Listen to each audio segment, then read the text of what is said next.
4.29 재보궐선거는 여당의 승리로 막을 내렸습니다. 이 한석도 건지지 못한 새정치연합은 전통적으로 강세적인 광주 서울에서도 패해서 큰 타격을 입게 됐습니다. 네, 이번 재보선 결과 분석해보고 앞으로 전국에 어떤 변화가 있을지 전망해보겠습니다. 정치평론가 정군기 홍익대 교수 나오셨습니다. 어서 오세요. 네, 수고 많으십니다. 이 당초 선거가 열리기 전에 투표가 뚜껑이 열리기 전에 이게 뭐 4대0 완패가 될 것이다, 완승이 될 것이다. 여야 모두 굉장히 불안해했는데 오늘 새정치연합은 한석도도 건지지 못했고 새누리당은 이 수도권 세석에서 모두 승리를 했습니다. 뭐 여당의 압승이고 새정치연합의 참패인데요. 이런 선거 결과를 우리 정 교수께서는 예측을 하셨습니까? 뭐 전혀 못했죠. 저는 그 숫자로는 4대0 또는 0대4, 3대1, 1대3이 나올 건 예상을 했는데 그 득표율을 보면은 그 새정치연합이 정말 너무 저조합니다. 이런 점에서는 전혀 예상을 못했는데 광주를 보면 말이죠. 천정배 전 의원, 전 장관이 이렇게 50%가 넘는 득표율로 거의 완승 아닙니까? 그래서 새정치연합이 정말 멘탈 붕괴 상태에 빠진 게 광주인데 많은 평론가들이 광주에서 박빙 정도로서 될 수도 있고 안 될 수도 있다 이렇게 예상을 했는데 완승으로 끝났고 그 다음에 관악에서도 마지막 보루였던 관악에서도 그 새누리가 약간은 어부지리적인 성격이 있지만 또 승리를 했고요. 이런 점을 보면은 숫자보다 그 여당 후보들이 다 50%를 넘었습니다. 이런 걸 분석을 해보면 여당한테 국민들이 기회를 안 준 것 같아요. 민생 좀 챙겨라. 그리고 야당은 썩 잘못한 건 없지만 민생 같이 못하고 좀 태클 걸었다. 이런 경고로 저는 해석을 하고 싶습니다. 뭐 이렇게 야당의 전패로 사실은 저희가 방금 전에 속보로도 전해드렸습니다만 새정치연합의 문재인 후보가 오늘 오전 10시에 또 입장 표명을 한다고 하지 않습니까? 어떤 입장을 밝힐 것으로 예상하십니까? 우선 본인의 책임에 대한 사과가 있을 걸로 예상이 되고 우리 언론에서는 이제 거취를 또 많이 관심을 가지는 것 같은데 제 생각에는 사퇴까지는 가지 않을 걸로 봅니다. 그동안에 야당은 대표 뽑는데도 정말 진통이 많았잖아요. 그래서 겨우 하여튼 민주계하고 갈등 속에서 대표가 탄생이 됐는데 그리고 첫 선거에서 이렇게 참패를 당했지만 과연 사퇴를 할 것인가 문제는 다시 한번 좀 생각해 볼 필요가 있을 것 같고. 근데 지난해 730 재보선을 보면요. 김한길, 안철수 공동대표도 730 재보선 패배의 책임을 지고 자리에서 물러나지 않았습니까? 좋은 질문이신데 그때하고 좀 다른 게 그때는 거의 미니 총선입니다. 14곳의 미니 총선이기 때문에 참패를 한 책임이 크고 그 다음에는 전략 공천을 많이 했어요. 그때는 돌아가면서 내려찍기, 돌려막기 해가지고 아주 국민들이 싸늘하게 외면한 거거든요. 근데 이번에는 천정배, 정동영이라는 두 거물이 또 따로 나오는 바람에 야권 대표로서는 막기 어려운 점이 있었고 여러 가지 특사 등 나중에 막판 변수가 많이 작용을 해서 제 생각에는 문재인 대표가 전략적으로 실수한 부분도 있지만 사퇴까지는 가지 않을 것 생각도 되지만요. 지금 당권, 대권을 다 갖고 있는 셈 아닙니까? 그렇다면은 당권 정도는 또 내려놓고 나는 대권에만 몰두하겠다 이렇게 내일 밝힐 수도 있을 것 같은데 어쨌든 내일은 우선 진솔한 사과가 필요하겠죠. 일단 내일 오전 10시에 오늘 오전 10시. 오늘 오전 10시입니다. 오늘 오전 10시에 문재인 대표가 입장 표명을 하겠다고 하니까 그 내용이 무엇이 될지는 이제 좀 더 지켜봐야 되겠죠.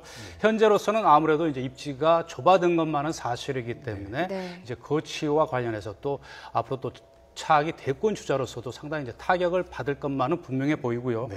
사실 성완종 파문이라는 이 대형 야당의 입장에서는 호재고 여당의 입장에서는 대형 악재가 있었음에도 불구하고 여당은 예상 외의 승리를 거뒀고 야당은 지금 말씀하신 대로 참패입니다. 그야말로 이 후보들의 득표율도 이 40% 밑에 밑돌고 있습니다. 이런 결과가 나오게 된 원인 뭘로 보십니까? 우선은 여당의 성완종 게이트 방어가 아주 유효했습니다. 사실은 여당한테 굉장히 악재인데 이것을 이제 특사 파문으로 대받아쳤죠. 그래서 성완종이라는 사람의 잘못한 행위는 노무현 정부 때 잘못된 특사에 문제가 있다 하고 집요하게 공격을 했는데 저는 문재인 대표가 이때 조금 솔직하게 이러저러한 상황에서 우리가 특사를 할 수밖에 없었다라고 했어야 되는데 계속 법무부 장관한테 물어봐라 이런 식으로 좀 외면을 하다가 여론의 역풍을 맞은 측면도 있고요.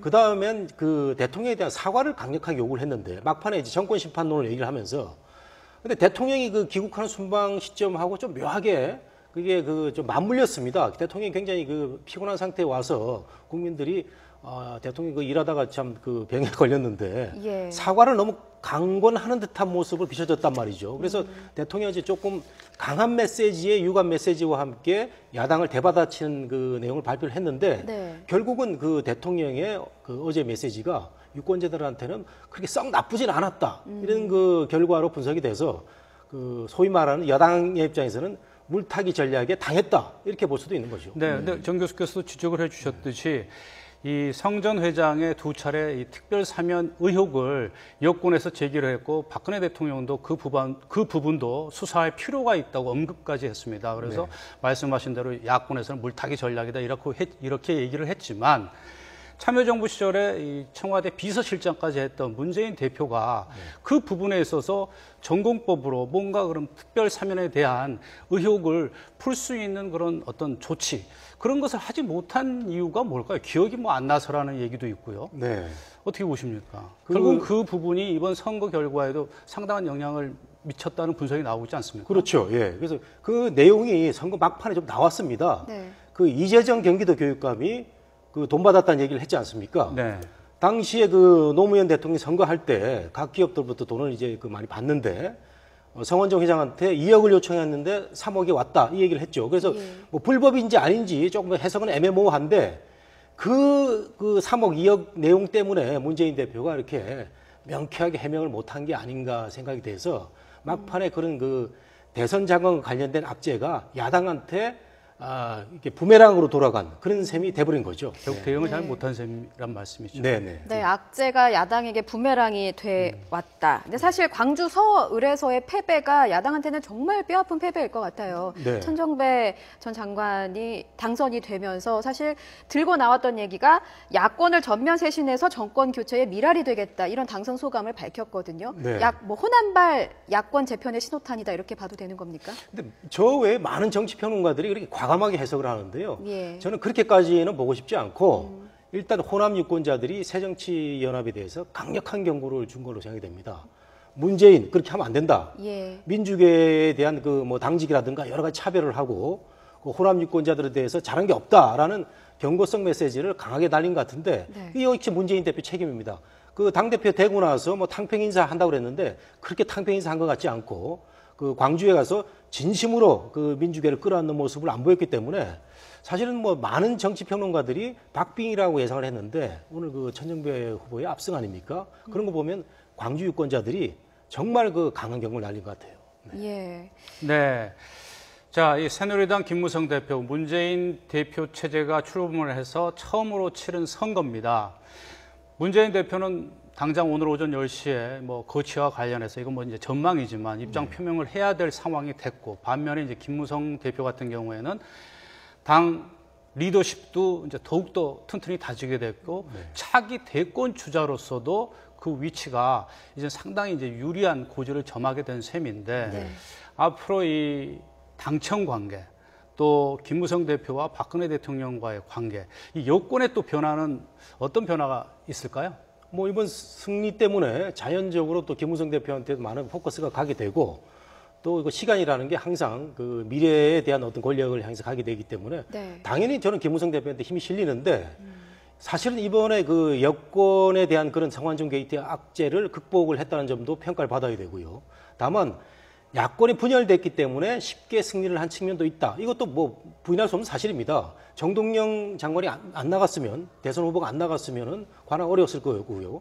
천정배 장관이 안 나갔으면 광주도 어려웠을 텐데 광주는 뭐 상관없는 곳이지만 그런 그 야권 분열이 있었고 성남을 보면은 근데 야권 분열에도 불구하고 김무성 대표 리더십이 그 돋보인답니다. 김미 후보하고 그 새정치연합 후보의 득표율을 합쳐도 그 신상진 후보의 득표율에 못 미치거든요. 이런 걸 보면은 그 후보의 경쟁력도 있었고 진두지휘하는 김무성 대표의 리더십도 그 상당히 돋보였다. 네. 제가 봐도 제가 선거 사상 이렇게 당 대표가 열심히 뛰는 선거는 처음 봤습니다. 뭐 야당도 마찬가지고요. 네. 네, 그만큼 뭐 중요한 두 사람에게 중요한 선거의 의미가 있었기 때문이 아닐까 싶습니다. 어쨌든 뭐 집권 여당에게 무게추가 좀 쏠리게 됐습니다. 향후 뭐 전국이 어떻게 좀 변할지도 궁금한데요. 후임 총리 인선 문제도 그렇고요. 뭐 공무원 연금 개혁도 그렇고 앞으로 이런 정치권 현안들이 어떻게 풀릴 것으로 예상하십니까? 예, 이제 여야가 이제 그 선거 결과는 잊어버리고 이제 그 협상을 잘하는 모습을 국민들 보여줘야 되는데.